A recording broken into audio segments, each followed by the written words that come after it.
Bonjour tout le monde. Aujourd'hui, on va parler du nœud en T. C'est un nœud de pêcheur très efficace et facile à faire. Pour ça, on va faire un premier nœud comme vous voyez. On va faire plusieurs tours entre 5 et 7. On serre de cette façon-là. Après, on va prendre les deux côtés de la ligne. On va les rejoindre et faire de cette façon-là, même chose entre 5 et 7 tours. Quand on va finir, on va passer le premier nœud par le deuxième nœud d'une façon que le premier nœud reste proche du deuxième. On va voir ça tout de suite. Il faut vraiment prendre son temps à passer. C'est l'étape la plus délicate dans ce nœud-là. Donc on va essayer de fermer délicatement. Comme ça.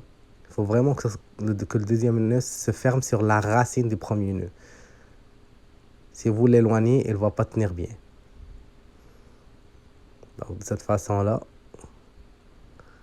elle est prête. On va juste serrer comme il faut. Donc, comme ça, comme vous voyez,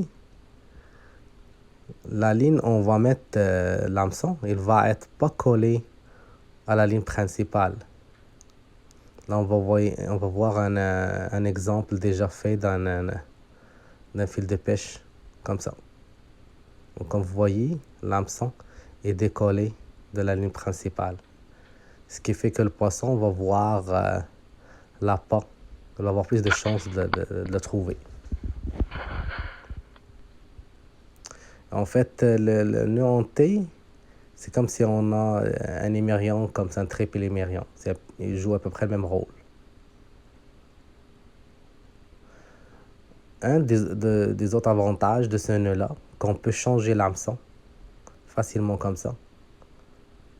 On peut, exemple, changer la taille de l'hameçon si on voit que ça ne fonctionne pas bien avec le genre de pêche qu'on veut faire ou le genre de poisson qu'on vise. Souvent, c'est bon de changer les tailles des hameçons quand ça ne mord pas.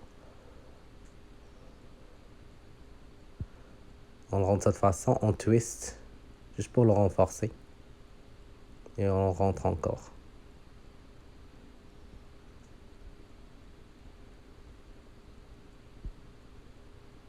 Et voilà. Maintenant, c'est prêt. Si vous aimez la vidéo, n'oubliez pas le like, le partage et un commentaire aussi. Merci.